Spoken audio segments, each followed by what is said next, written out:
আসসালামু আলাইকুম। আজকে স্কোয়ার টাইপের সিঁড়িটি কেমন আছে বলবে।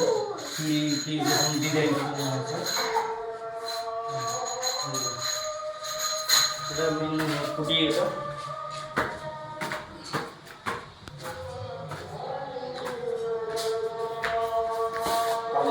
দেখবেন আর মিডিলে ফাঁকা ছিল এর জন্য খারাপ মেঘ দেওয়া হবে।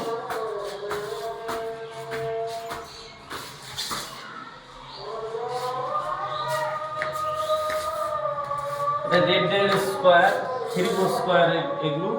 এটা এটা 1.5 স্কোয়ার সমস্ত 1.5 আর 3/4 এই কাজ। এটা সব স্কোয়ার টাইপের কাজ। এই ডিজাইনটি আপনার কেমন হয়েছে কমেন্টে জানাবেন। এরকম সিঁড়ি বানাতে তাহলে প্রয়োজন মনে করলে ফোন করবেন, স্ক্রিনের নাম্বার দেওয়া থাকবে। সিঁড়িটি কেমন হয়েছে কমেন্টে জানাবেন।